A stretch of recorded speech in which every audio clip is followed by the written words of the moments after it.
To welcome you all to the second roundtable of the September Summit, Imagining Infrastructures for Black Architecture. The lectures and roundtables of the previous days are all available online. I want to thank Professor Frida Ekoto for her lecture earlier this afternoon and her illuminating reading of Aimé Césaire and the Era of Black Lives Matter.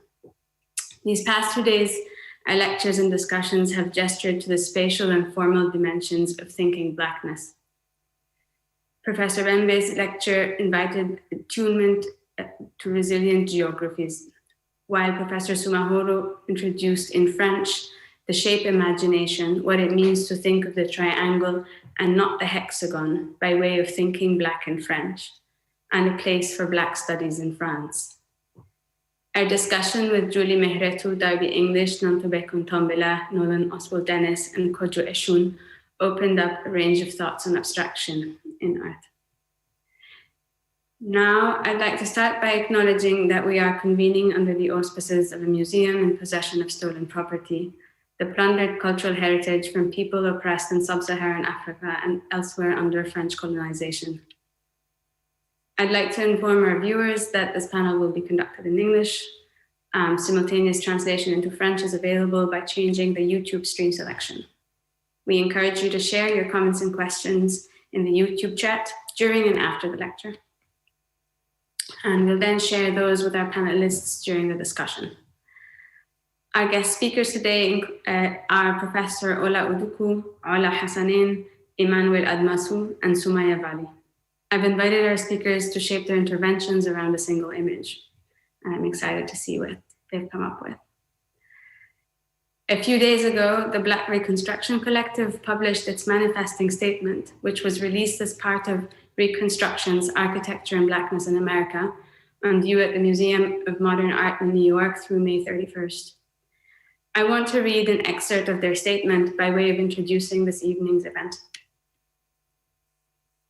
The discipline of architecture has consistently and deliberately avoided participation in this endeavor, operating in complicity with repressive aspects of the current system. That ends now. We commit ourselves to annihilating the willful blinders that have enabled architecture to continue to profess its Eurocentrism as a virtue and claim a political end. We reject the boundaries established by nation states, challenge the spatial manifestations of anti-Black racism, and encourage creative agency and liberatory practices. End quote. Emanuel Admassu, whom I will have the pleasure of introducing later, is a member of the BRC, and we'll talk more about that. This evening, I want to focus on imagining infrastructure and ask our speakers, whose practices span architecture and urban space, how we can critically reflect on the relationship between Blackness and the built environment, and to discuss where their practices converge and depart across the different geographies. What are examples of urban practices that emerge as strategies of resistance? And can these practices disrupt the afterlives of coloniality, for example, in Africa? Moreover, can they create spaces of radical imagination within and against anti-Black societies? Among the spatial legacies of colonial power in Africa is the architecture of education. Until today, and in many places, it remains shaped by foreign embassies and international NGOs. Professor Ola Uduku's research focuses are in the history of learning spaces in Africa and the contemporary issues related to social infrastructure provision for minority communities in cities in the West and the South. She has in the past published in the areas of African architecture, African diaspora studies, gated communities, and environmental design teaching pedagogies. He is currently researching the architecture of aid. Professor Uduku is also the coordinator of Eden App Tools for Environmental Analysis Lab, which focuses on developing apps for use in teaching environmental concepts such as lighting, thermal comfort, and acoustics to undergraduates through the use of personal apps and sensors. She is professor of architecture at the Manchester School of Architecture, and she has held previous positions of reader in architecture and Dean International for Africa at Edinburgh University. Professor Uduku, the screen is yours. Thank you very much. And thank you very much for the introduction. And also thank you to the organizers of this august event. I feel suitably humbled to be part of this. As I have only 10 minutes, I think I should really get on with the slides immediately.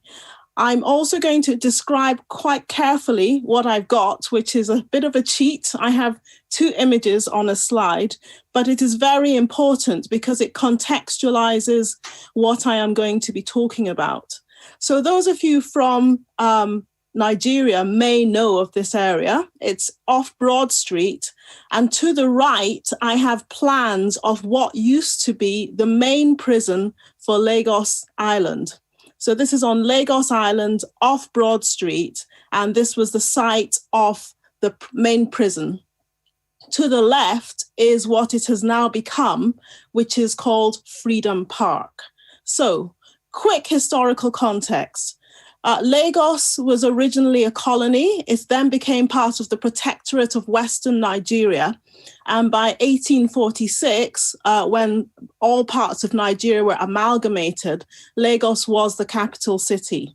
And with the capital city under colonialism, some of the infrastructures of colonialism, surprise, surprise, would of course include prisons and other law enforcement agencies. So the prisons are actually quite close to the courts of law, and also interestingly, the Nigerian printing press. But for our discussion today, I'm focusing on the space which has become Freedom Park. So the prison was initiated in 1876, and that's well before the actual colonial era in proper. And it continued to run as a prison right up until the 1980s, albeit a lot of the prisoners eventually being moved elsewhere. But this was a place where even myself as a teenager, sometimes visiting Lagos, you could actually hear the screams of prisoners.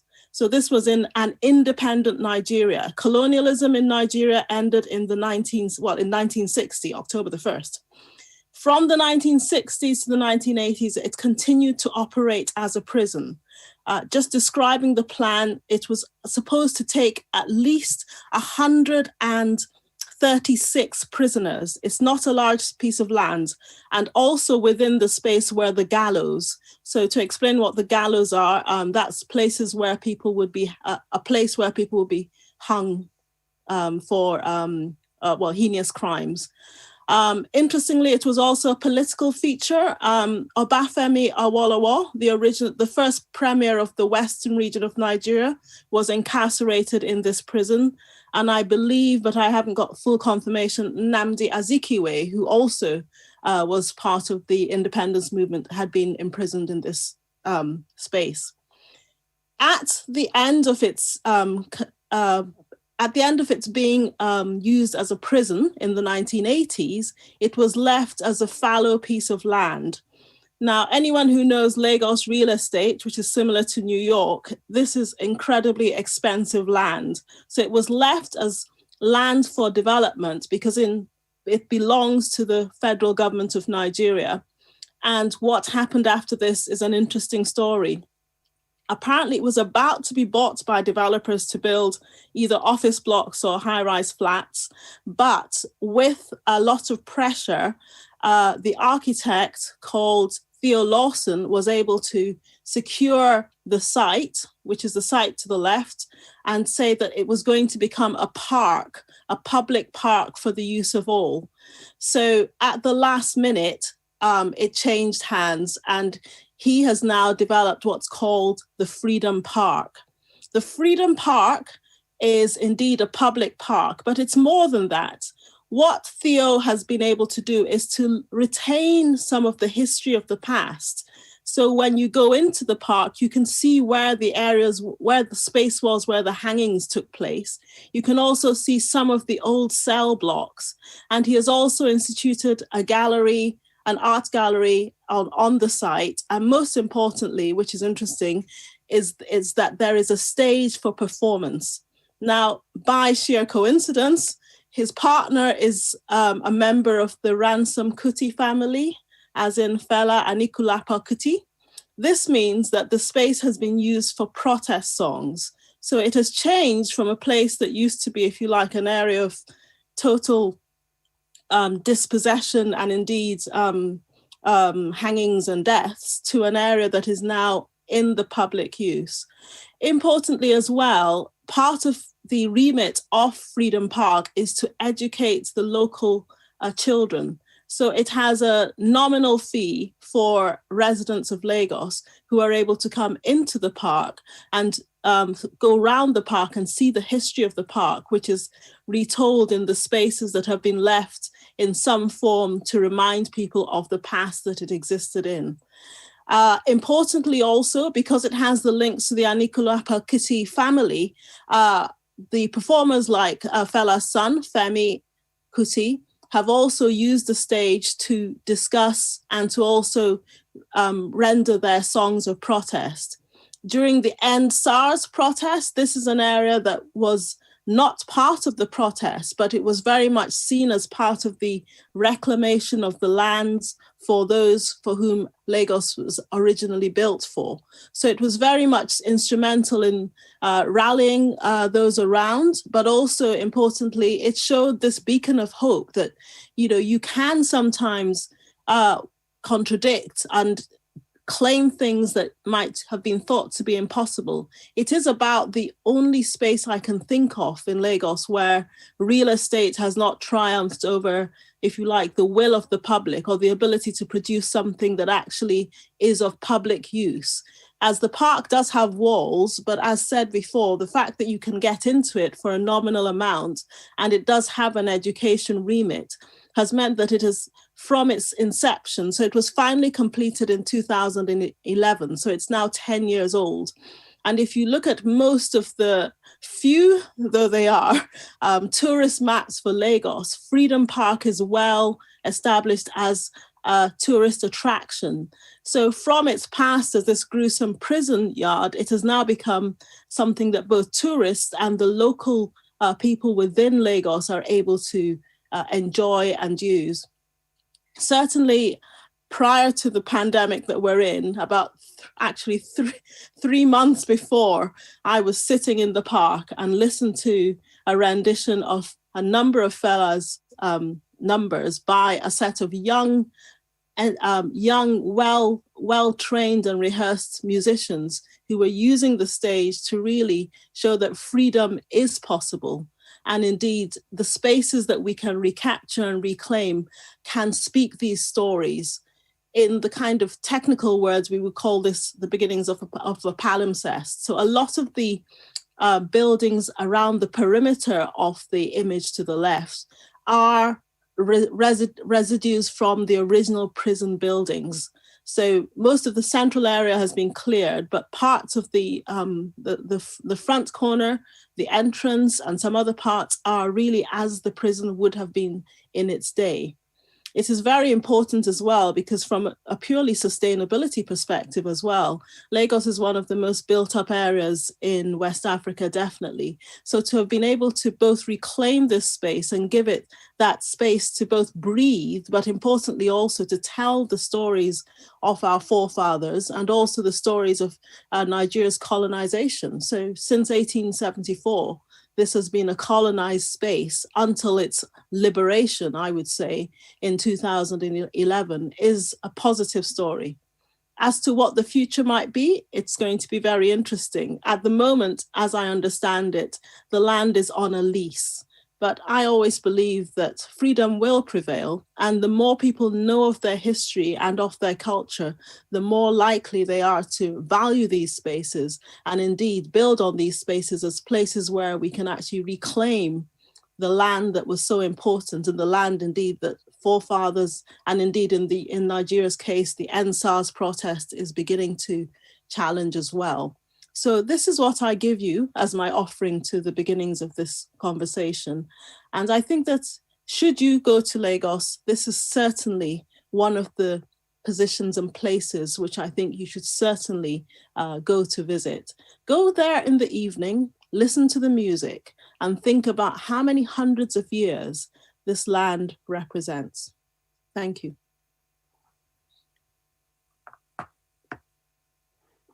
Thank you very much. This is an incredible sort of way to start our day. So yes, we can contradict and reclaim things. I will continue from here. The space transforms, it keeps changing. A hybrid space maybe, like what Sylvia Winter calls hybrid human. Can we change? Can some of us become the bees, frogs, and birds? How can we imagine the world, they asked. I wonder if they had this place in mind. Could they conjure up a space like what we have now? This is an excerpt from Promissory Notes, a text that appeared last year as part of Ola Hassanain's question and work, How Shall We Live?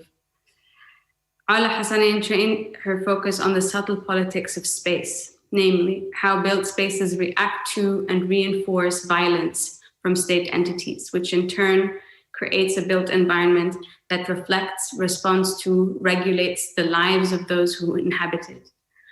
Her most recent work explores the idea of space as discourse, an expanded notion of space that encompasses political and environmental questions. Her work tries to develop a spatial vocabulary that follows how ruptures presented by political events make it possible to aspire to new kind of ecologies. In that, I would also just call that this sort of resonates nicely with what Achille Mbé's lecture was sort of calling on in terms of resilient geographies. Hassanain's development of critical spatial practice is partly informed by her post-academic training and includes an ongoing PhD in practice candidacy at the Academy of Fine Art, a back fellowship in 2017 and 18, and teaching at the HKU University of the Arts, Utrecht, and the Sandberg Institute, among others. And with that, I turn the screen to Ala. Please unmute yourself and it's all yours.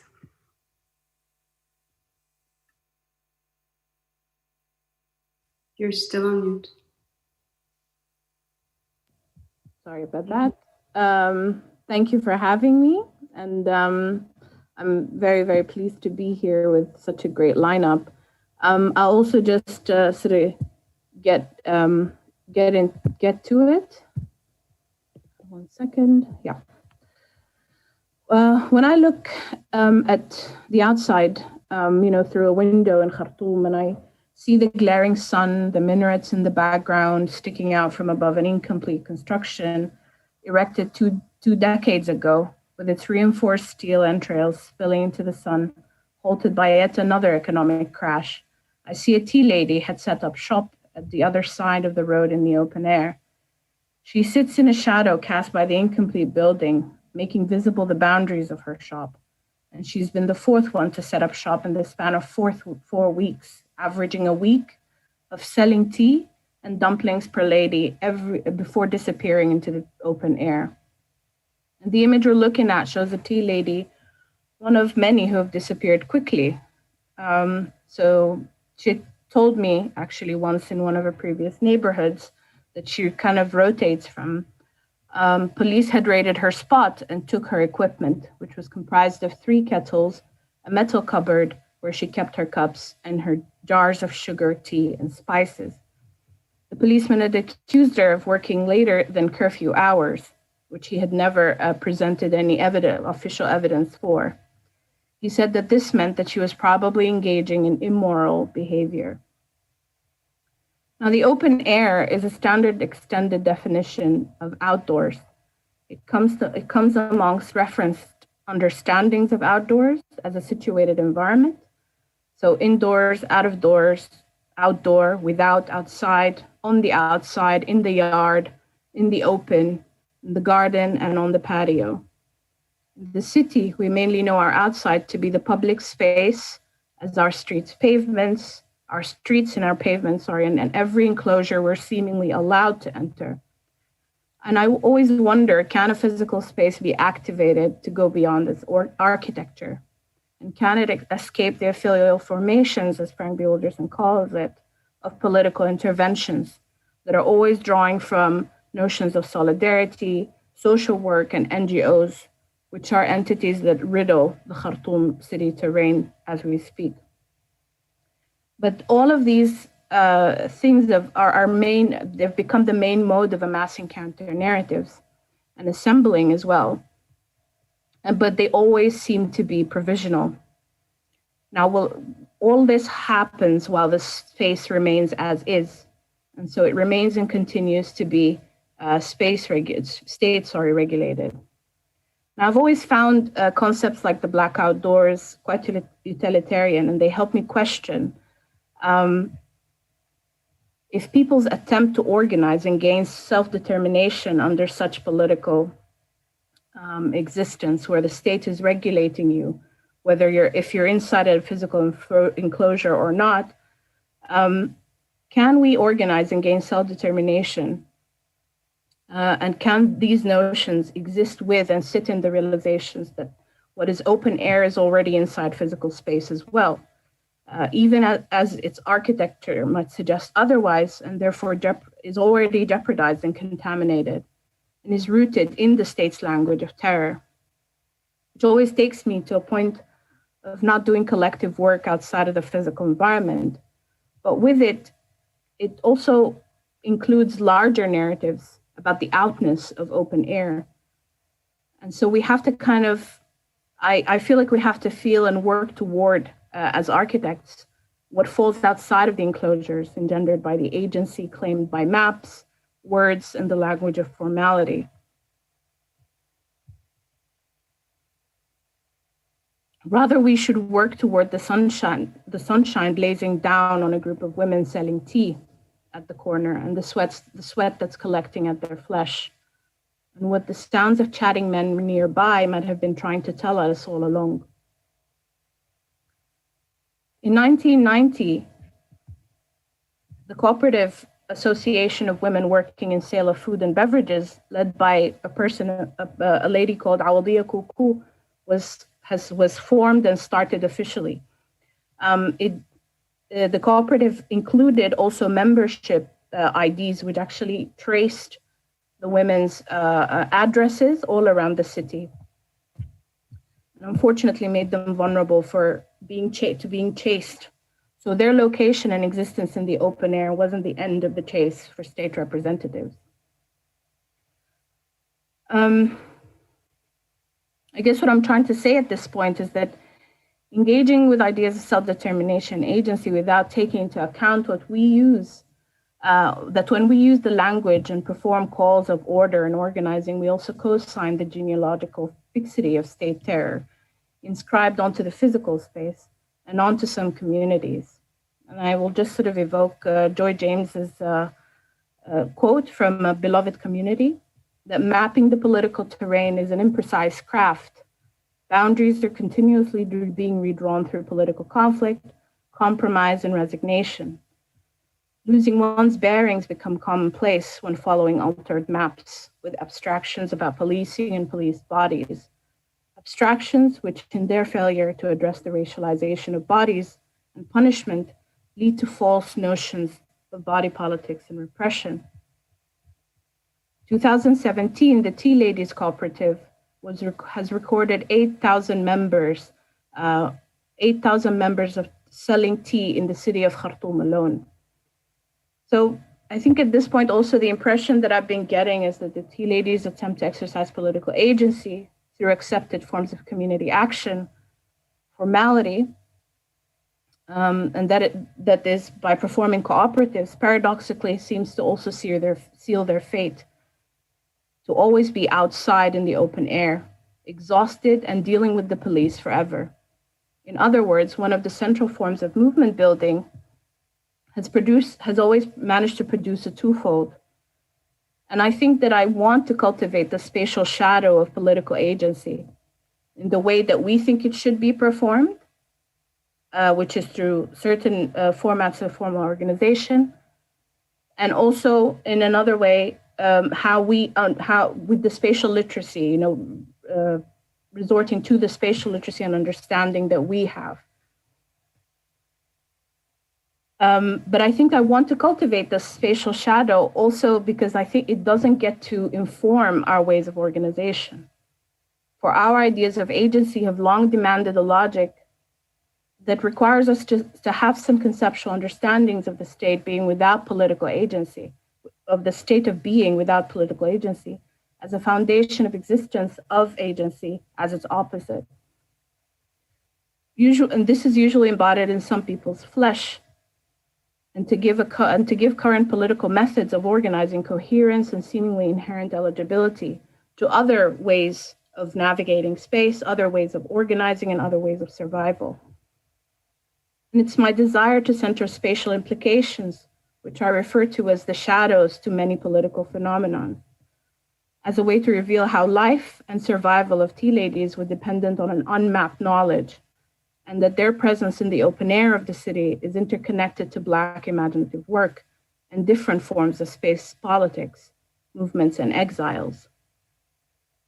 The open air is the manifest of geographies that matter because it now carries with it, in it and on it, all sorts of historically painful social encounters and all sorts of contemporary social negotiations. The open air stage is what is invisibly present, makes up what Catherine McKittrick calls in her book, Demonic Grounds, deep space. The open air and its spatial architectural characteristics is premised on what we see out there in the open, which is racial disavowal. And maybe on a clearer spatial term, the open air is derivative of the outdoors we create as architects. And the open air is what is geographically missing from the spatial organization of the urban city and our spatial literacy as architects. It is an architecture element that has not managed to create physical boundedness, but it has pushed inside of it, inside of the walls that which was not being regulated by materiality, which can also mean that our architecture organizes imperceptible social, political, and geographic existences, which refers to the unseen that we do not know how to see, actually. And it's unseen because we don't know how to see it. So what is considered, let's say, invisibility in Black spaces is actually from our architectural vocabularies. And so all of its sensibilities, formations do not register into how we think of physical space. In September 2017, the Khartoum municipality issued decisions banning work on the Nile, Green Square, and all other public spaces in Khartoum. And so banning it banned tea ladies basically from working in Nile Street, Green Square, and other places. And basically, the leader of the tea lady cooperative indicated that there was a regular confiscation of equipment. In June 2020, the Sovereignty Council bans the Cooperative Association for Women from speaking out against transitional government for failure of compensating them for the confiscated equipment. December 2020, the leader of the cooperative, Awadiya Kuku, still to this day continues to express that tea ladies have been condemned to life of poverty and isolation. So can we build an environment where the category presented to us of being in the world does not limit our possibility to live in this sort of, how do you say it? Because in how the tea ladies have navigated the urban terrain, we also see a collapse of Black female oppression and glimpses of individual control, but also we see glimpses of individual control and agency. So can we live a life sort of and build a world where there's possibility of living life in the seemingly sort of unboundedness of the open air? And I feel that we have to tend to this in our architectural practices because our lives and social world and the ways of being also sit in these shadows cast by the city. Thank you. I think my time is up. Yeah. Thank you very much. This is very on point.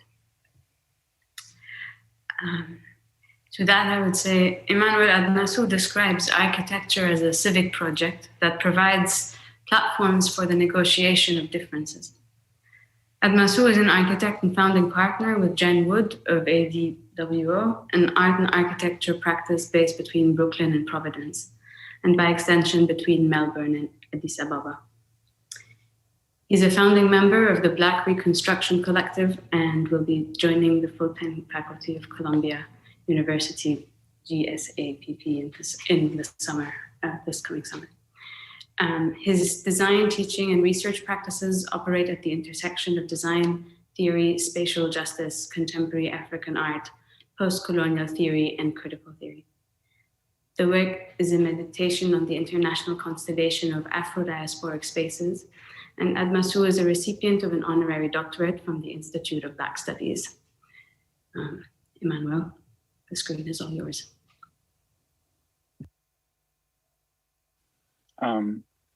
First of all, thank you, Sarah and Edwin, and everyone involved in organizing this incredible summit, for inviting me to be in conversation with some of my heroes.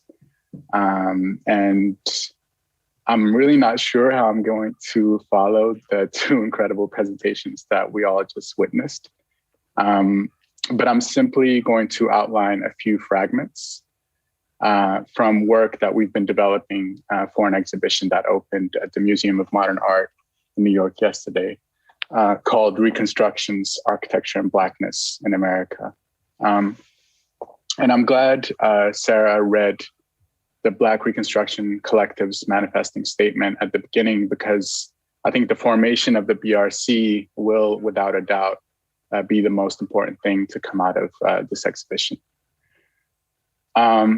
But I will not be showing any images of our installation. Instead, I will use this image, which was probably the most generative image for the work that we ended up producing. And it's a photograph of college students during Freaknik in Atlanta on MLK Boulevard in 1994. And the photograph was taken by Curtis Compton for the newspaper, the Atlanta Journal-Constitution. In a recent conversation between Saidiya Hartman, Tina Kampt, and Mabel Wilson, Professor Hartman challenged the audience to imagine projects that practice refusal against the quote, racialized enclosure and the enclosure of privatization. Following Fred Moten, one could argue that these two enclosures have an asymptotic relationship with one another. They are distinct, but they are infinitely close to one another. Another way to think about these two enclosures is as whiteness and architecture. Both were invented to make the world measurable and therefore exploitable. They were invented to construct a world order based on racial hierarchy that simultaneously devalues the planet and converts it into borderized fragments of property. It was such a gift to find out from the invitation email for this summit that Shilin Bembe would be delivering the opening keynote address. Because his recent talks and essays, Imagining a World Without Borders, are very much in line with the provocation posed by Professor Hartman. More specifically, we're interested in the juxtaposition between race and property embedded in Saidiya Hartman's provocation. And these juxtapositions really keep us from settling or hiding in the comforts of something like so-called Black capitalism, a false premise, a paradox that uses a few exceptional examples to justify the urge to basically maintain the status quo. But don't mistake my provocation for some sort of neo-Marxist fantasy. I'm actually really speaking about the ordinary everyday practices of refusal by Black people in the countryside, the suburb, and the city, in spaces that are yet to be drawn, measured, or captured, spaces that constantly reconfigure themselves in response to the constraints imposed by contemporary regimes of oppression and subjection. So if architecture is a discipline that makes the world measurable and therefore exploitable, I would argue that Blackness appears everywhere architecture does not. It is a practice of immeasurability. It dwells in spaces that would never qualify as architecture with a capital A. It thrives in the everyday, expanding the mythical nature of ordinary spaces. Our work for the MoMA exhibition is a meditation on the immeasurability of Black spatial practices in Atlanta and the Atlantic. One way to think about Atlanta is through its links to the Black Atlantic, through the train lines that connected it to the port city, its predecessor, Savannah, Georgia. Those train lines also gave it its first settler colonial name, Terminus. Nonetheless, although it might have been a terminus for state-sponsored train lines in the late 19th century, it remains a stopping point, a threshold for the fugitivity of Black life. Atlanta is a Black city where Black people stay without settling. And this notion of staying and not settling is also from Professor Hartman. Therefore, it is critical to consider the nonlinear links that the city has to the continent of Africa. And the centerpiece for our installation is a large tapestry that depicts the Mid-Atlantic Ridge, which is a gash on the floor of the Atlantic Ocean that really functions as a geographic metaphor for the construction of race. It materializes 500 years of extraction. One becomes Black upon the movement across that line from east to west. This is the violence that undergirds the extractive logic binding Africa to the Americas, a la Europe, of course. But it is important to note that it is also a site, since it is a site of movement, it's also a site of formation, and it prefigures a global Black aesthetic. So when we zoom in to the city, the woods of Atlanta seem to occupy a mythical dimension, a negotiating space with its highway infrastructure, single-family homes, and strip malls. And these are spaces where Blackness as an identity is being constantly negotiated. For example, Waffle House, which is a diner slash chain restaurant, is typically associated with nightlife in Atlanta.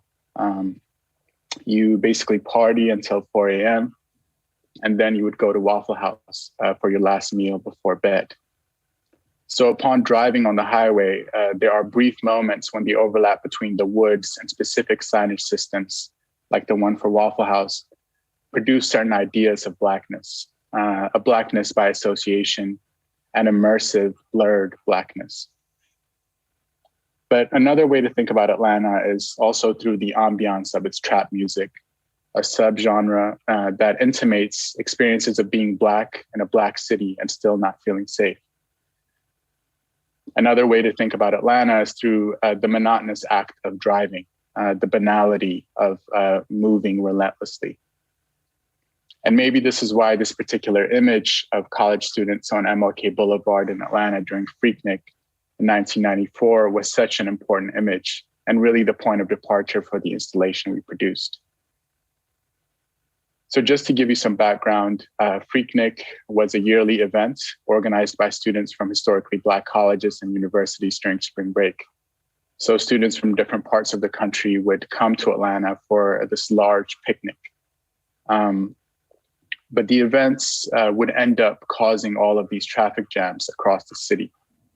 So people would come out of their cars and turn the traffic jam into a street party. In other words, the traffic jam really becomes a site of cultural production, connecting young Black people from all over the country. So the main argument I want to make is that as Black people in colonial and settler colonial environments, we typically haven't been able to really shape the built environment, but we control what we do within these environments.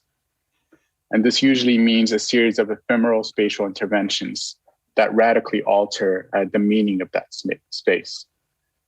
For example, with Freaknik, the highway, which in the US is typically a piece of infrastructure that cuts Black people off from the city, becomes a site that allows Black people to connect with one another. And I think there is a temptation to draw easy binaries between the predominantly white North Atlanta and the predominantly Black South Atlanta, or between the predominantly Black city and the predominantly white suburb. But as was mentioned in the first two presentations, these boundaries are constantly being reshuffled, redrawn, and reimagined. Maybe it is the moving with, against, and through these boundaries that defines both the city and its suburbs. And maybe this is what it means to practice refusal against the ways in which architecture is typically defined, this urge to make the world measurable. Instead, we're interested in practicing immeasurability through these ephemeral spatial practices that allow us to engage with the city differently and to imagine radically different worlds, because the status quo is untenable. Thank you.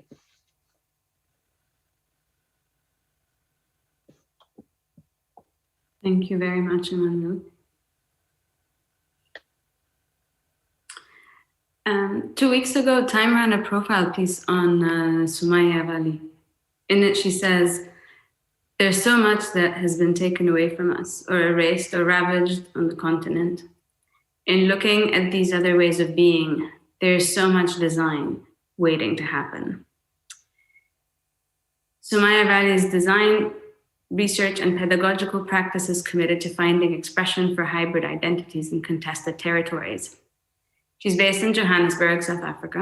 Her work is often forensic and draws on performance, the supernatural, the wayward, and the overlooked as generative places of history and of work. She's presently based between Johannesburg and London, but really more Johannesburg. She'd like to go to London perhaps soon, because she's working there on a project, as the lead designer for the Serpentine Pavilion, +1. Vally is the founder and principal of Counterspace, a Johannesburg-based collaborative architectural studio. Counterspace occupies a space between the functional and the speculative, pedagogy and praxis, simultaneously describing cities and their histories and futures and imagining them.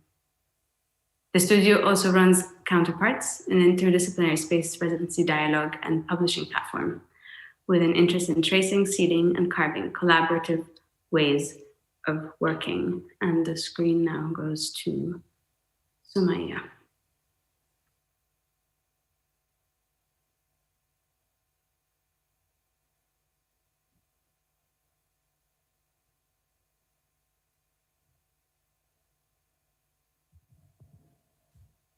Hi everyone, it's an honor to be here and in such esteemed company, as everyone said. Benjamin, can we play the video?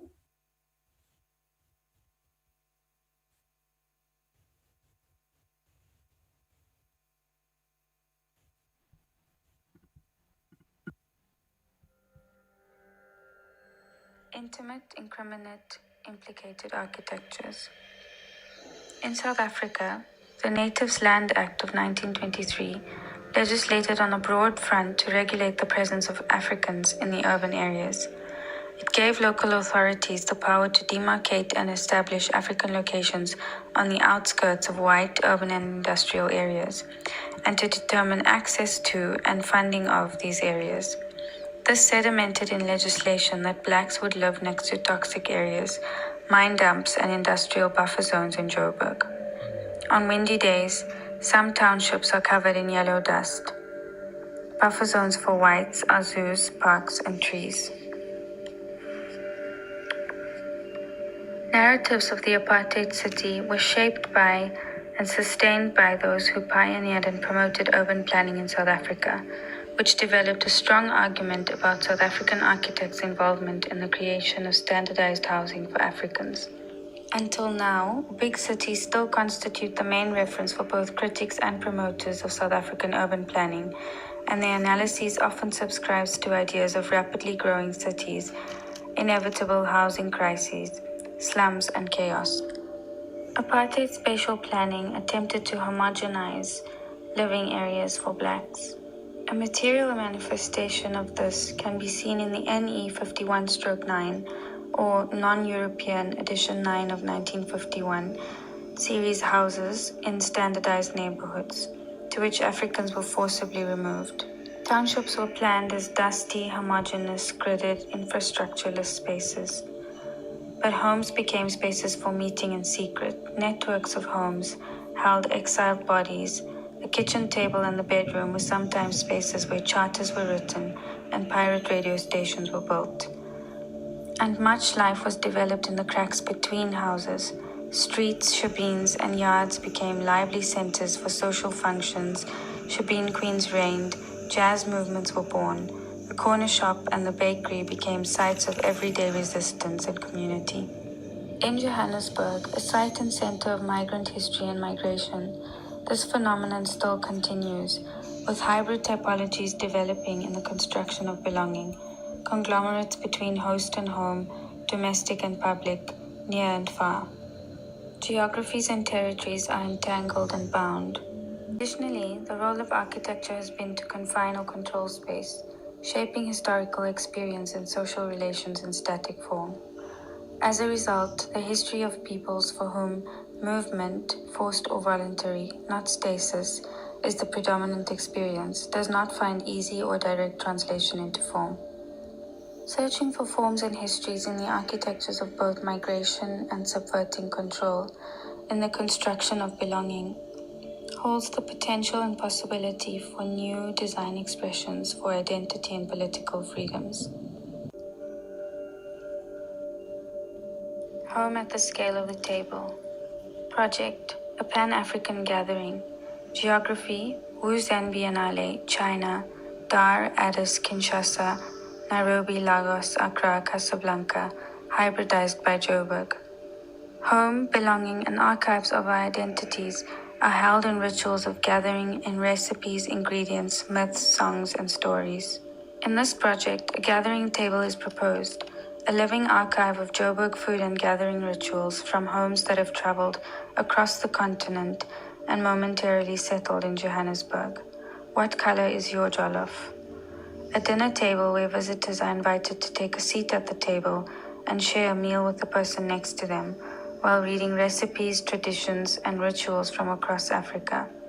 The configurations of the table are drawn and extrapolated from the eating rituals of Yeovil, known as the center of Africa in the city for its densities of African roots and presences. Home at the scale of the city. Hijra refers to immigrating, passing, or coming, a word with both Latin and Arabic roots. Historically, it describes the Prophet Muhammad's flight from Mecca to Medina, escaping persecution. Included in its etymology are the words for departure, exodus, and journey. Interestingly, in Urdu, the term has come to mean fluidity of identity, or third identity, of gender and culture in particular. In this definition, the body is understood to be a literal site of transition, a vessel through which culture and identity journey, a place in which both are housed. Bodies are archives too. Project Brixton Mosque. Geography, Brixton, Johannesburg. Allahu Akbar, 5 times a day.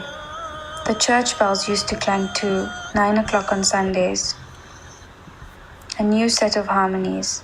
Sunrise, sunset, conversion of an old Dutch Reformed church into a mosque. A minaret made of light appears at only 5 times in the day. On Fridays, the new street edge is animated. Children climb, traders trade, people meet. A form emerges, a geometric merge between the old church arches and new parabolic orders. New and old dreamers, wishers, worshippers from 2 religions and times. The architectures pray together, reveal and conceal, hide and seek, past, present, future. A reimagination of a meshed religious space, introduction of archetypal Islamic geometric representations into the solid presence of the inherited church building. Backlit 9mm translucent polycarbonate on 30 by 76mm lightweight steel substructure, bolted to parapet of existing turret. A light is switched on 5 times a day. The church bell tower is turned into a minaret. 250mm reinforced concrete monolithic arches to engineer's spec. Translucent concrete colonnade, a second skin, a refuge from the street. Home at the scale of the border. Port, a space of crossing, of transition, of crossover. a highly programmed space akin to an airport where slippages of controlled territory and access have consequences that far exceed the port's actual geography. Crossings and controls of species, of things, of conditions. Project Istanbul Biennial 2020. Geography Istanbul. Recipes installed in shop fronts and markets in Cairo and Casablanca. The granular content of soil, the molded clay of a fluted utensil, the earth of a communal bakery, and the dasturkhan. Climate change and shifting sands, shifting borders. Material and ingredients, the stuff of the earth, and their legacies of hybridization, uproot, movement, and endangerment are an evolving archive of our own stories. Fragments of data, hard and soft, trace the shifting of species, geographies, and practices. A periodic table of land and sea, excavating and underlining potential histories, potential futures. Khushari, the national dish of Egypt, has its roots in kitchery, a rural North Indian dish brought to Egypt by homesick Indian soldiers of the British Raj, carrying lentils in their pockets. Active leftovers, quiet histories, silent sovereignties, gradated empires, new categorizations, ecological shifts, carceral atlases of colony politics and resistance, the deep fault lines of control and moments of insurgence. These folding architectures containing cultural recipes and histories of movement are installed in everyday use in Cairo and Casablanca. A sandwich wrapper, a falafel house shop window poster, a tablecloth in the central market for fast break. Home at the scale of the cosmos. Sangomas, highly respected healers among the Zulu people of South Africa, who diagnose, prescribe, and perform ritual to heal a person physically, mentally, emotionally, and spiritually. Johannesburg 2020. Connect with your ancestors advertisements by some Sangomas. Facebook and WhatsApp consultations and treatments. Divination, healing physical, emotional, and spiritual illnesses, directing birth or death rituals, finding lost cattle, protecting warriors, counteracting witchcraft, and narrating the history, cosmology, and myths of their tradition. Traditional healers are consulted by 60% of South Africa. Claim heritages, reconfigure and uncover histories, fuse places, times, geopolitics, and geopoetics. Project Johannesburg Lasts. Dating back to the beginnings of Joburg, Mai is a traditional spiritual homestead in the city, a refuge for laborers from rural areas who make transient homes in the city. This interactive web-based platform allows readers to trace the deep histories of influences and elements of life at Mai. Observed in mining and historical remnants found to the west of the city, this drawing begins with a land register of ground radioactivity in the village main mine area, traveling north through the city's groundwater and reaching the roots of nearby Impepu plantation. Burning of the crop some weeks later, the effects of the Impepu herb are altered and augmented. A spiritual network mutates. Frequency of millions of voices, messages, and invocations, accessible through a small portal in Jeppestown, Johannesburg. Project traces a speculative anomaly, partly real and partly imagined, through Kolwa's enterprise, a micro radio station on the fringes of Mai. She has acquired the ability to tap into the supernatural communication network using a massive transistor radio set up on the roof of her shop, and regularly holds programming of various selected contributions made by people on the other side of Joburg. Like her, there are several other network channels in the area, adverts of offerings pasted to every visible concrete bin, billboard, or electrical distribution box. Through this event and its resultant economies, the presence of Joburg's remains are seen as perpetual, continuous, lasting, haunting, a reminder of histories and legacies surfacing in everyday Joburg life and belonging. A reminder of the meteorite that struck the city, forming its gold 2 billion years ago, and of severed ancestral ties, entanglements of place, empire, and extraction. Home at the scale of the table, the city, the border, the cosmos. London, a gathering of structures entangled in the contemporary ways in which people have made the city a place to take hold in and a place in which to be held. endangered and erased spaces of belonging, the Mangrove, the unofficial headquarters of the Notting Hill Carnival, the Centerprise Publishing House, a home for community publishing and events, Four Aces Club in Dalston, the first venue to play black music in Britain. Thousands of corner shops, hundreds of salons, multitudes of porch steps for neighborliness, an iftar in the street to remember those who were lost in the Grenfell fire, places for the expression and configuration of identity, place, and belonging. Histories are always present. Geographies and territories are entangled and bound.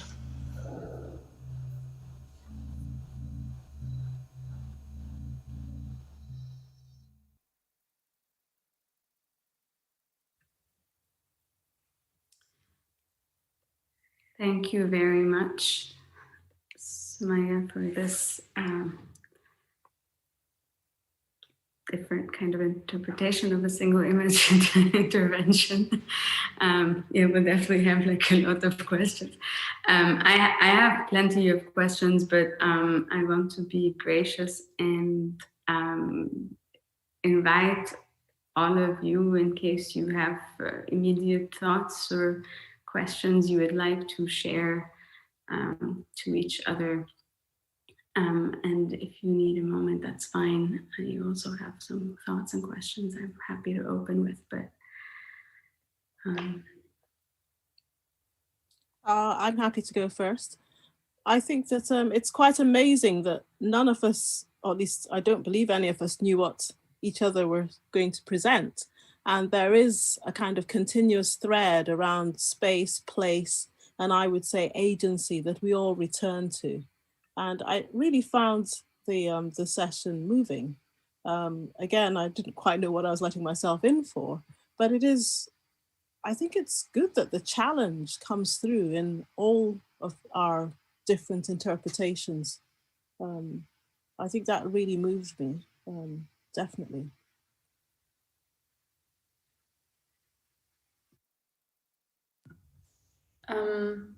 I want to echo what Ola is saying. I'm glad that she said it first, because I wanted to say that, and then I thought I'm being self-congratulatory, because as I said, I am very honored to be in all of this company. But as each of you spoke, I also felt so much resonance in topic and theme, and also I think in the way that we read things. So yeah, thank you to Sarah and Edwin, because I think that this, even though none of us had met before, it certainly feels like there's so much synergy and resonance between us.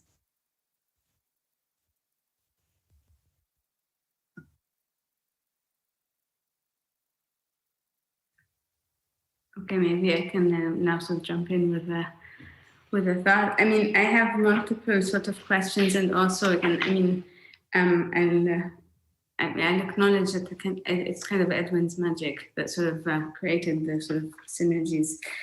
So I think in relation to that, though, I would like to maybe ask, I was wondering if you could perhaps, in your view, like sort of comment on, so there are these moments of convergence of sentiment, of a particular way of thinking about refusal and reclamation, of like, again, sort of ways of like repurposing and reinstituting a sort of method. However, there's also, I'm sort of acknowledging that we're kind of operating and thinking across like sort of like a vast sort of like expanse of like geography and terrain, and both historically and spatially as well, sort of geographically.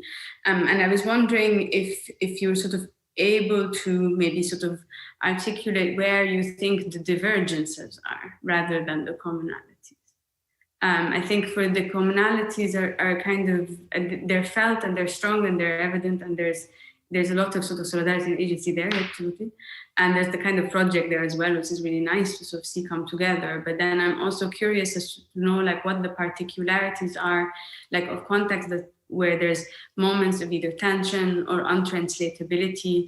It can be at the level of today's presentations, for example, a thought that may have come up, but it can also be anecdotal in the sense of an experience you have had over time, over the course of, like, again, like the various educational spaces that you have been a part of, since all of you sort of navigate those, and maybe using that as a sort of a point to sort of reflect on how there is difference across these sort of spaces that are kind of, that we're thinking through, like Black architecture and spatial strategies.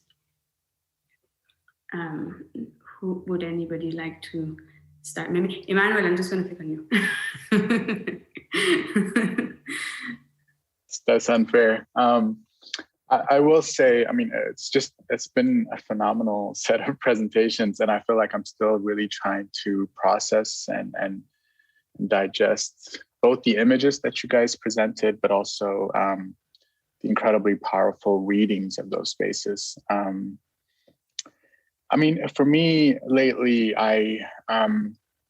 maybe mostly because of my positionality here in the US, and as someone who kind of was, born and raised in Addis Ababa, I've been really thinking a lot about what happens when you cross the Atlantic, and what do you bring with you, and what do you leave behind. So I think a lot of my work really on myself, and kind of I'm trying to unlearn aspects of my architectural education that have forced me to leave too much behind. So I think a lot of it is really, I mentioned in our installation, we have kind of a large tapestry of the Mid-Atlantic Ridge, and I feel like I'm still grappling with that rift. And I think all of us in different ways are doing that. But I think the way we're approaching it is very different, at least for me, based on what I saw, because I think we have different engagements with Black studies, and that's fascinating. I don't really have a clear, coherent argument, but to me, I'm trying to understand how all of us are trying to stay tethered to the continent while moving elsewhere and kind of processing other value systems and spatial conditions.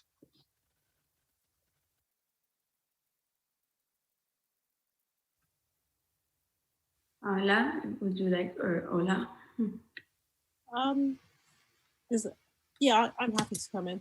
I guess anecdotally, I have to bring in the fact that Manchester celebrated the 75th anniversary of the holding of the 5th meeting of the Pan-African Congress this October.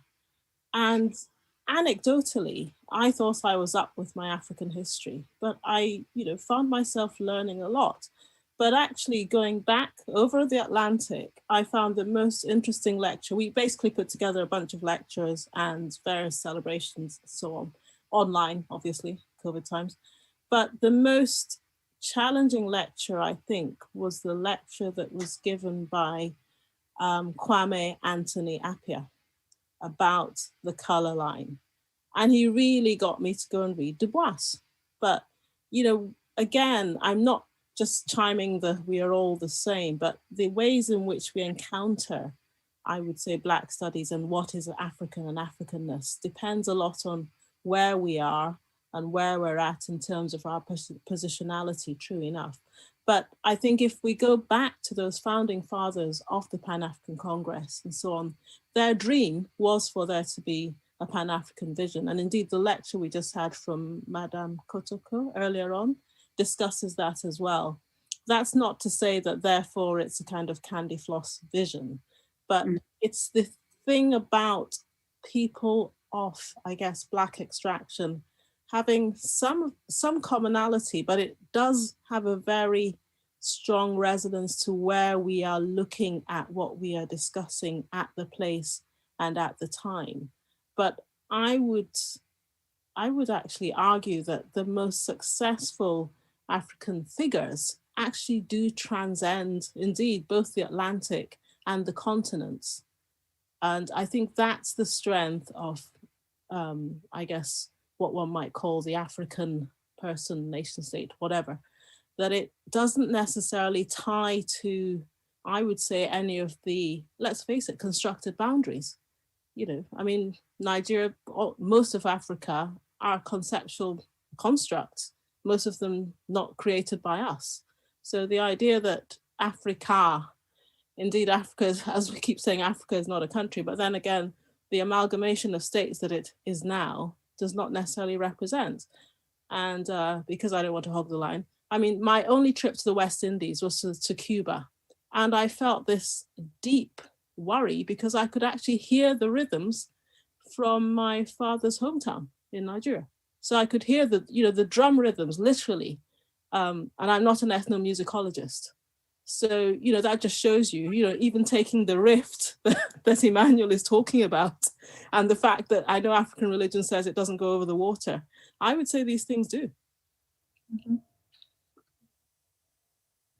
I mean, I think just to sort of piggyback off of that is this, for me, the notion of the open air, because I felt that it kind of, it's everywhere in a sense, the way it operates, but the way it positions us.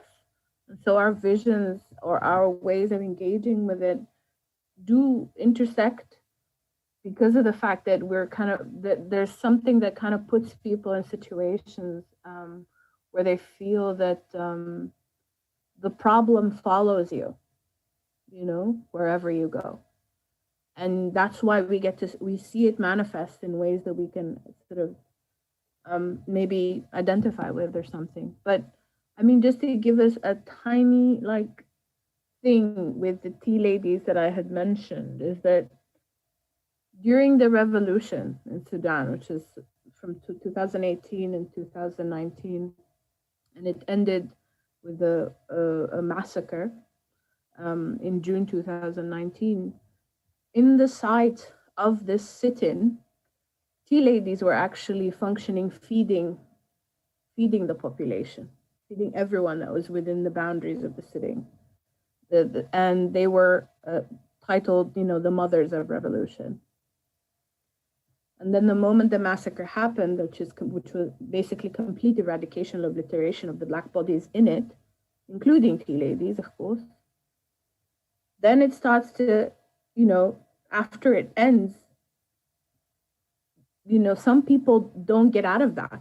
That kind of continues. That enclosure, that sit-in, whatever operated in the sit-in, keeps following some people, in their lives.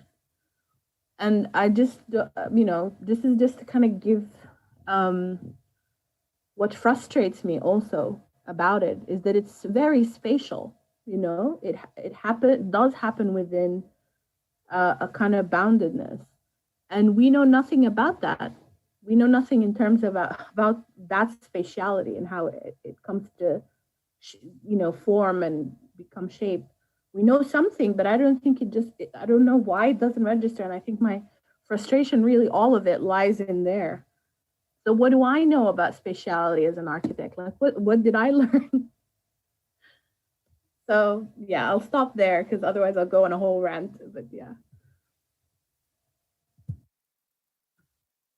I'll just add quickly, Sarah, in response to your question. I believe very much in divergence and indifference as forms of power, but I think that there is so much that overlaps and that is maybe not the same, but that resonates deeply between our contexts and between our ways of being. And I think that perhaps those synergies come from ways of being that are more interested in listening to place and in absorbing first before projecting. And, I think that also for all of us, we've all inherited things that have been projected onto us that we are now dealing with. And what we're seeing is that there are these moments of resistance and resurgence that kind of transcend those and that are so resilient that they've been able to flourish and function, well, maybe not flourish in all instances or in different, but to different degrees, they've all manifested somehow despite that.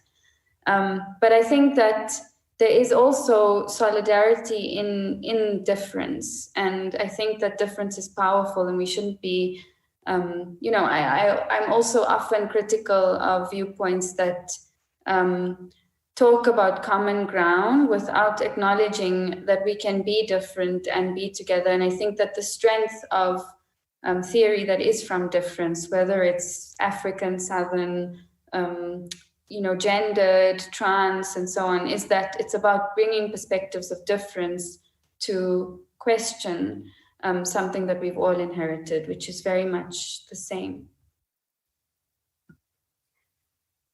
Thank you. I'll take in one question from the audience, which is addressed to everyone. The question is from Bassem Saad, and he asks, thank you for the trenchant interventions. This is deeply inspiring. A general question to whoever feels compelled to answer: what strategies can a, between brackets, black, architectural and or critical spatial practice adopt to avoid lapsing into technocratic modes of spatial governance, while also going beyond formulations such as participatory design that often belie hierarchic and quote-unquote charitable natures? Whoever would like to. I'll take, I'll try to answer. I mean, to me, it kind of goes back to a lot of the discourse in Black studies right now about the difference between settling and staying. And I think what's fascinating about all of the presentations today is the ways in which they deal with temporality and the fact that whatever regime, whatever the oppressive regime might be, it will eventually try to capture that space. So we have to constantly reinvent our strategies. So I think we need to basically, as architects, move away from this urge towards permanence and monumentality and really kind of engage with the intimacy of these temporary interventions and how each temporary intervention could produce another one for the next regime. Because we know these regimes will not go away. The consolidations of power will always be there. But I think our intimate engagements with one another will allow us to never settle, but find different places to stay at and keep moving. So I don't know if that's an answer, but maybe that's kind of how I'm really trying to think of it as an architect, but also from a representational standpoint.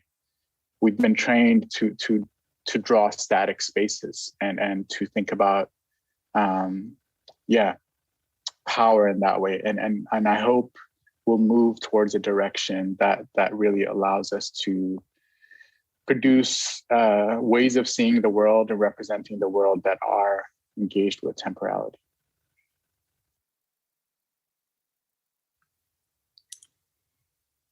If I were to sort of infuse that, I mean, I'm curious to hear, Ola, your take, especially. I mean, somehow it comes, because I feel like it's kind of coming from the other sort of side, given that you've worked so much on like sort of the history of like kind of like aid architecture, especially with regard to educational schools and so on. So I feel like this sort of question of like the aid and the charitable on kind of seems to kind of present all sorts of risks. And I would love to hear what your thoughts are on this.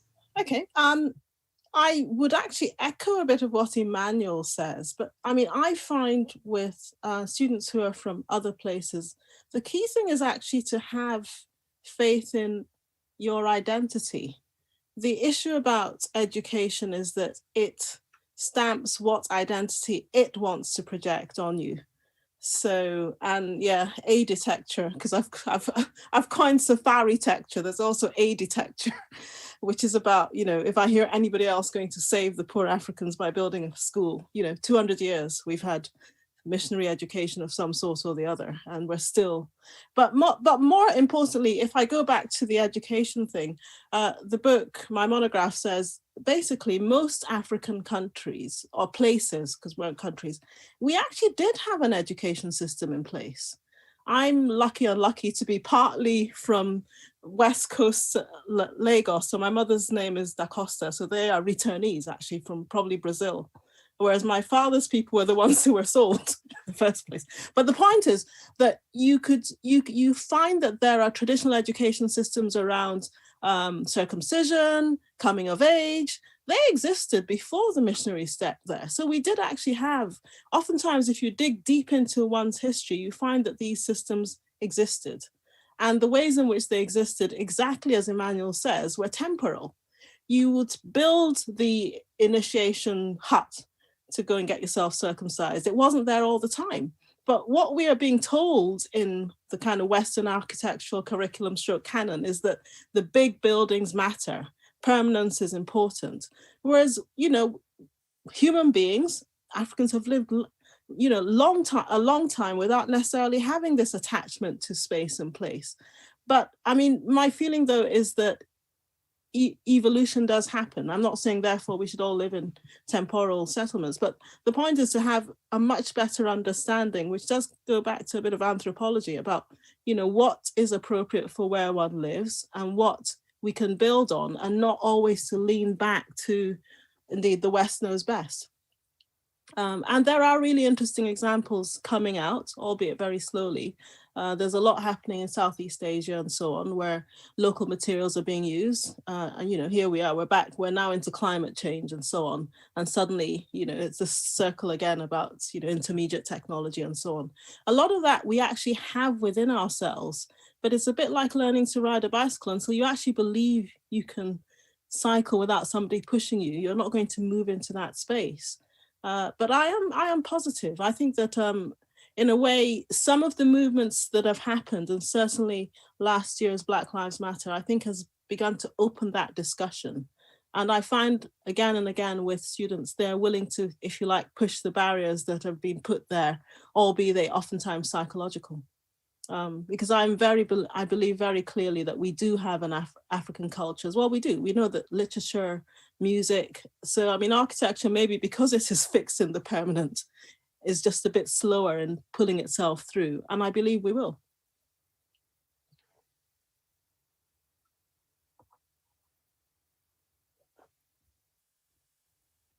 First off, I didn't have a chance previously to do so, to thank you all for these wonderful interventions and for infusing them with such poetics and affects of hope.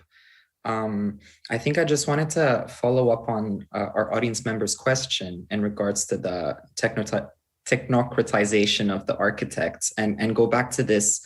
Well, go back to the Sudanese uprisings actually, and think of this, the role of the Sudanese Professional Association and the lawyers and doctors. And so it was lawyers, doctors, and Ola, if you could help me out here. I think there was a third major profession that was a part of the subsidiaries. So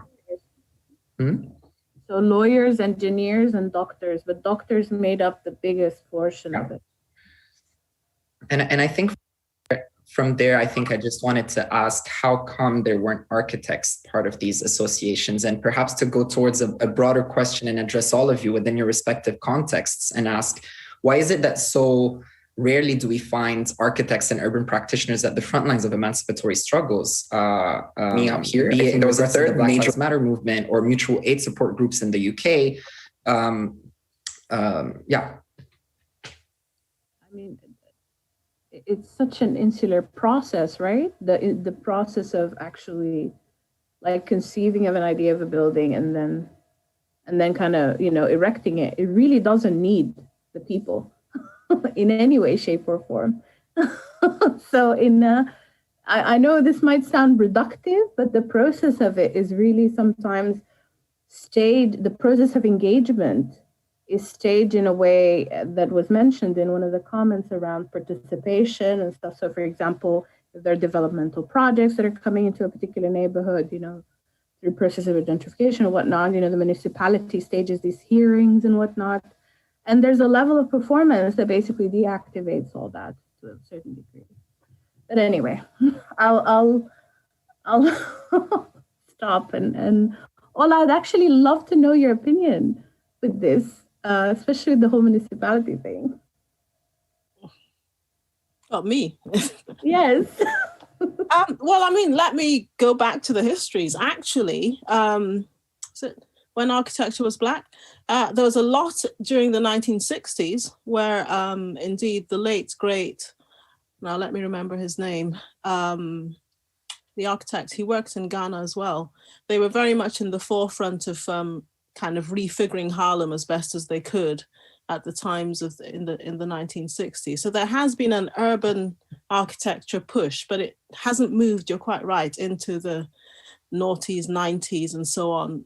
Historically, it does look as though the Great Schism happened at some point in the 60s, where you have people like JFC Turner talking about the need to work with the people, and therefore architecture query, what exactly is it doing? So you could become effectively what's become a starchitect, or you went into community planning and community engagement. But I think that, again, the tables are beginning to slowly turn. Certainly in the UK, you've got practices like Assemble, you've got forensic architecture. So, you know, what is architecture? Because again, we start with what do we think architecture is and who's driving that narrative? So certainly it's interesting, again, anecdotally, I left architecture with a capital A because I felt it wasn't for me. I didn't want to design for very rich people in Lagos. It wasn't my thing. But it is a difficult one to cut because, well, there are two things. Certainly, I would say in the South, you know, who's going to pay the bills? It's okay if you've got the side job that keeps you going. So there is a way in which architecture itself has allowed itself to be, I would say, much more standardized and monetized than maybe other professions. But there again, some of the greatest architects were not necessarily fully qualified architects, if you go by the book. So we have somebody called Admassu who actually again left architecture and was much more artistic, but now his star is shining. He designed a Catholic chapel in the Benin area of Nigeria. So the idea that, I mean, in other words, what I'm saying is that the architectural profession has created its own narrative, and I would say the barriers and walls that it creates definitely produces a certain kind of architect. What is happening now is that I think with progressive schools, and certainly since last year, there's been that challenge as to what exactly we are producing. And I think the youth particularly, but also I think people, as you're saying, are asking, well, how do architects fit into this discussion? I'm not going to be critical of any star architects whom I may or may not know, but I think that it's important that we actually keep challenging that. I mean, as I say, when I see students, I say, you know, particularly if they come from a different heritage to the dominant Western heritage, I want to know how they engage with their culture, because for too long, I have to say, certainly even at the beginning of my postgraduate training, you did keep your head down. The dominant culture was very, very dominant. But I think there is now that push, partly because of globalization as well, but partly because, again, these protests ask for agency. So if there isn't the agency, we have to ask what is happening. And to build off from that, I know that Johannesburg is one of the foremost cities in which infrastructure plays a central role in civic movements, right? Within the last 20 years, questions of electricity and highways. How would counter space's role fit into this? How would you conceive of counter space in regards to larger civic engagement initiatives? Well, I think the point would be that, again, informal settlements have been with us always. And again, there's the issue about what is informal, what is not, but what are the basic human rights? So I go straight back to the Pan-African Congress. It convened in Manchester, I think it was 6 months before the first sitting of the United Nations. The United Nations Declaration for everybody, I think, still holds free. We all want shelter, we all want services, we all want education.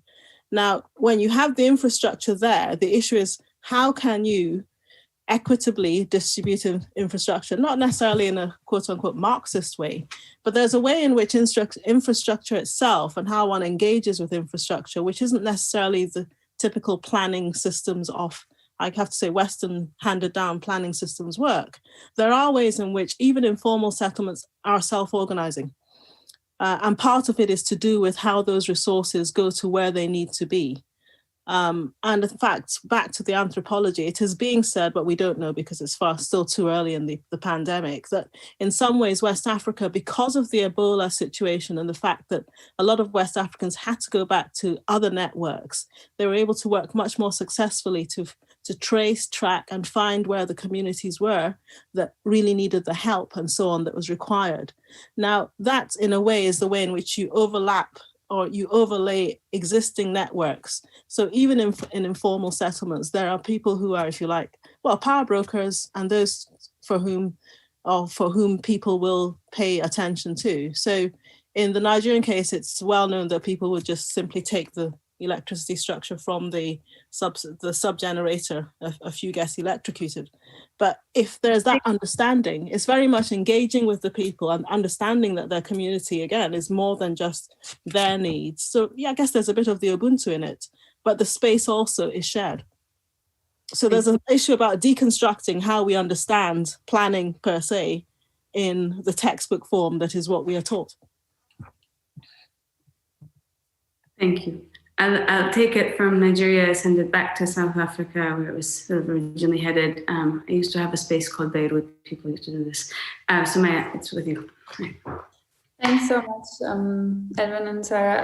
I think that you're absolutely right. And I think that in terms of the way that infrastructure was used during apartheid, it's much more severe than most people realize, even more severe, I think, than most architects realize as well. So for people who are not familiar, all of our infrastructure was used to separate the races. And what happened was that the most toxic infrastructures were used. So the blacker that someone is, the closer that they are to the most toxic environments. As I said in my presentation, Black people were located next to mine dumps in Johannesburg. In Cape Town, it was next to sewer plants, and white people were located next to golf courses, zoos, and trees. And I know that this happens in all cities all over the world, but I think in Joburg and in South Africa, it's very particular how violent it was, down to thinking through the direction that the wind blew and where dust would be inhaled and so on. And I think that's left us with generational issues, of course. In terms of counter spaces, thinking around infrastructures, I think that in South Africa, there are kind of two camps of architecture.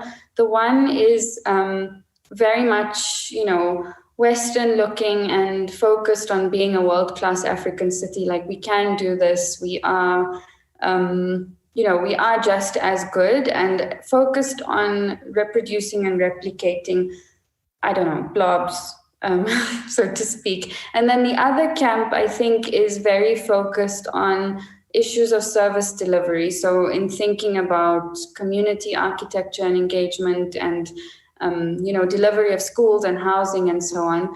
But I think that both of those camps are deeply lacking in imagination, for want of a better word. And I do deeply believe that somewhere in between both of those things, the deep social project gets lost. The project of imagining entirely new infrastructures, imagining entirely new ways of being, new definitions for architecture and for architects.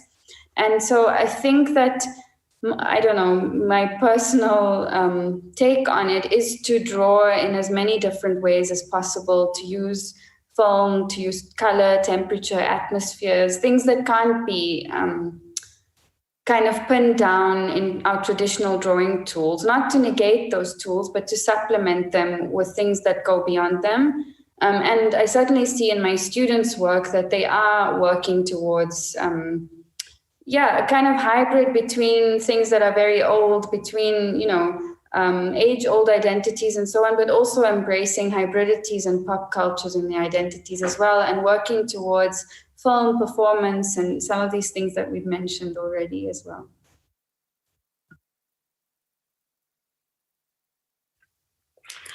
Thank you. I want to sort of go from kind of counter space to Black Reconstruction Collective, and maybe also, since it's a recent sort of initiative that's kind of coming together and formalizing, I was hoping, Emanuel, you could give us a little sort of crash course intro to who they are, what they are, why they formed, under what conditions, to what end, and what you're planning to do.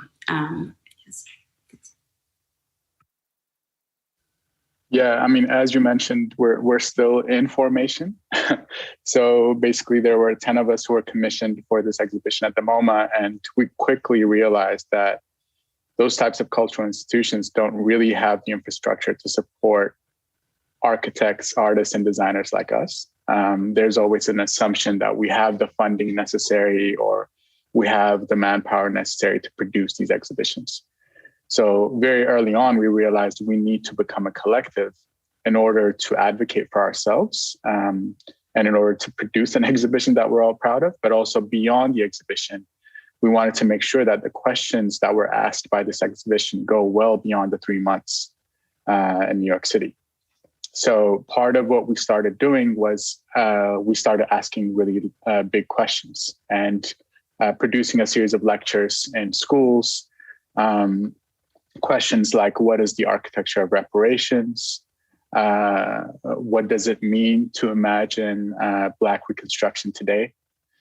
Et cetera, et cetera. And the ambition is that we hopefully will gather enough funding so we can basically come together once a year and support projects that we think are somehow aiding the liberation of Black people. And this could be a spatial practice, this could be an intellectual practice, this could be an art practice, but we're basically trying to carve out spaces that will support other architects beyond the 10 of us who are interested in similar things. And sorry, I shouldn't say architects. I should say spatial practitioners, because most of us are actually not even architects with a capital A.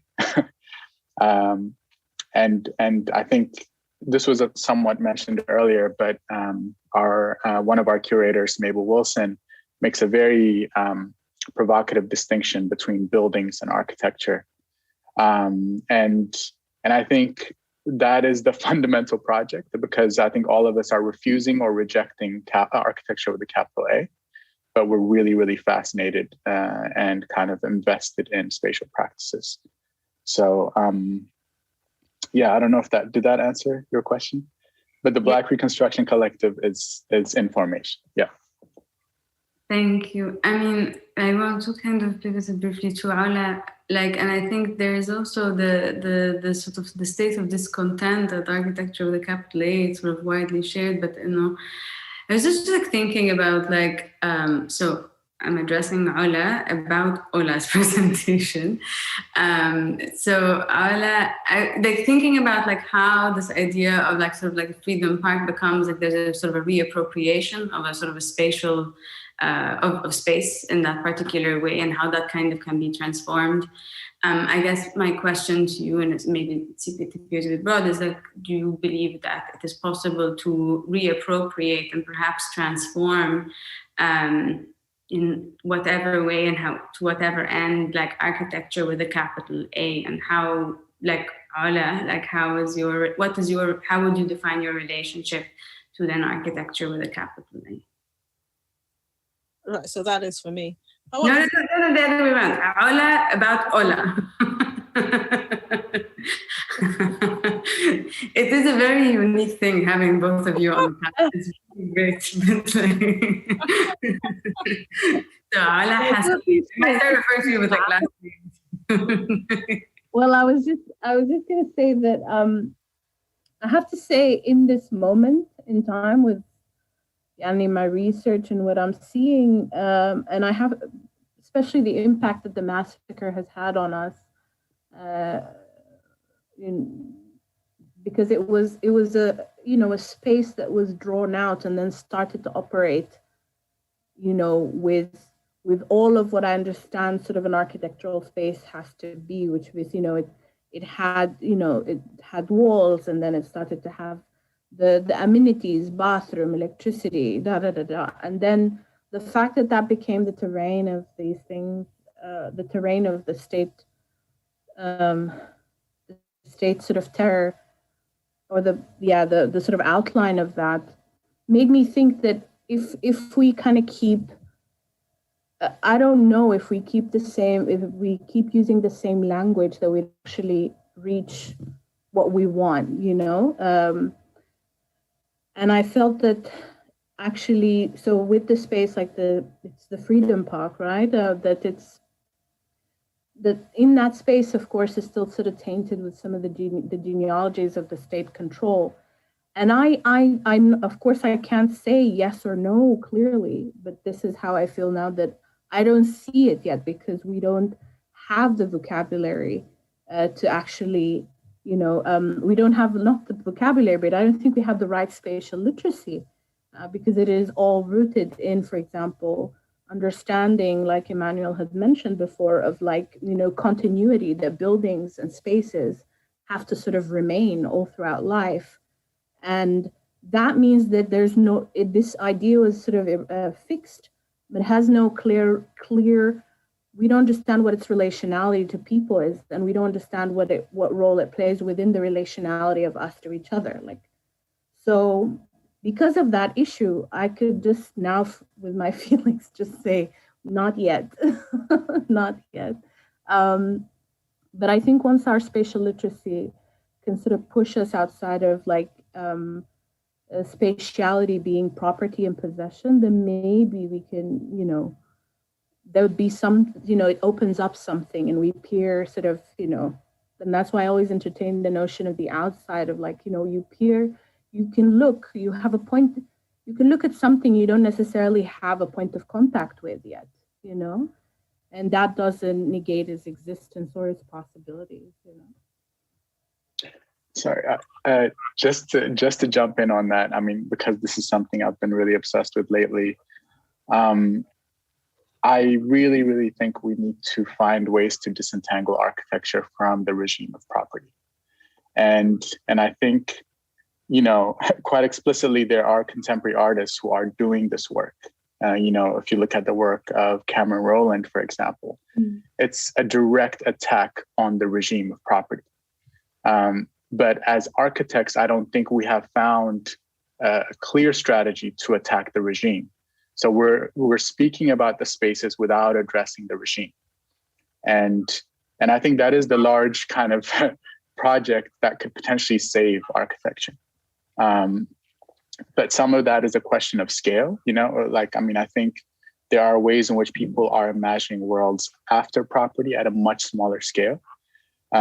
So it's really acknowledging and giving value to those spatial practices, but also maybe thinking about kind of larger infrastructural interventions that could destabilize this regime and help us imagine something else.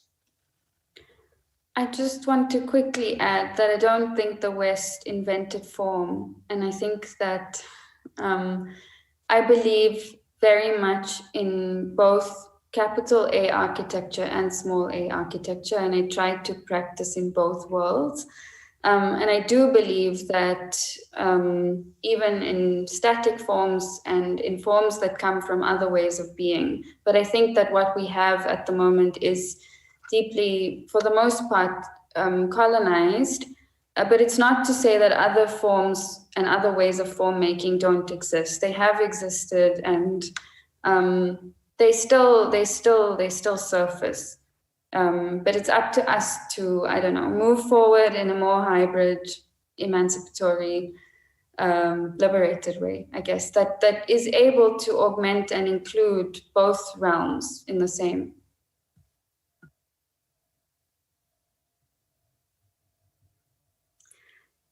Thank you. We're running a teeny tiny bit over time, but I want to take the last few minutes to ask one more thing of you. I know I've made everybody reduce their sort of images to a single image, and now I'm going to do something similar and ask you if you were today to submit one word to a glossary for imagining infrastructures. I mean, it's not the only word, but it's the first word that maybe comes to mind. You can add more words later. I would just like maybe one word, and you can speak to that or just say the word. And whoever would like to start. It's a hard one. I think I would say something about global networks, the network. That comes to mind. Networking, yeah. Okay.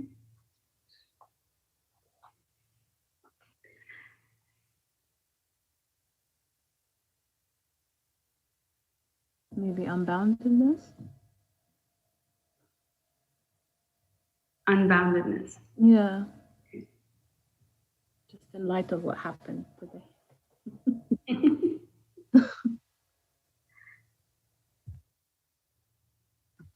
I think hijra, which speaks to movement, but also to hybridity.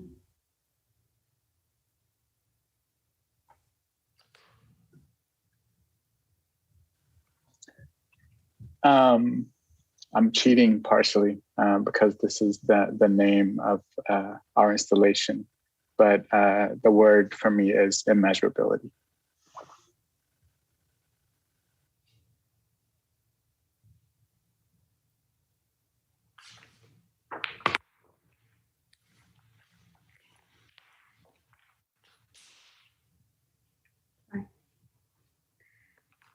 Networking, unboundedness, hijra, and immeasurability.